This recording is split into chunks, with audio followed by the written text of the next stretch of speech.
எந்த ஊருக்கும் கல்வி சுற்றுலா சென்றதில்லை என ஆதங்கமாக கூறிய மாணவிகளின் கோரிக்கையை ஏற்று தற்போது மாணவிகளை ஆதிச்சநல்லூருக்கு கல்வி சுற்றுலா அழைத்து சென்று மகிழ்வித்துள்ளார் எம்பி கனிமொழி.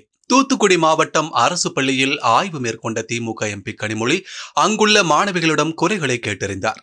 அப்பொழுது மாணவிகள் இதுவரை தாங்கள் எந்த கல்வி சுற்றுலாவுக்கும் செல்லவில்லை என கூறியிருந்தனர். அதற்கு கனிமொழி அனைவரையும் கல்வி சுற்றுலா அழைத்துச் செல்வேன் என மாணவிகளிடம் வாக்கு கொடுத்து இருந்தார். அதன்படி தற்போது இன்று அந்த பள்ளிக்கு சென்ற கனிமொழி 4 பேருந்தில் 200 மாணவ மாணவிகளை ஆதிச்சநல்லூர் அருங்காட்சியகத்திற்கு கல்வி சுற்றுலா அழைத்துச் சென்று உள்ளார். மேலும் அவர்களுடனே பேருந்தில் பயணம் செய்த கனிமொழி ஆதிச்சநல்லூர் அருங்காட்சியகத்தையும் பார்வையிட்டு உள்ளார். பள்ளி மாணவிகளின் கோரிக்கைகளை நிறைவேற்றிய கனிமொழியை அனைவரும் பாராட்டி வருகின்றனர்.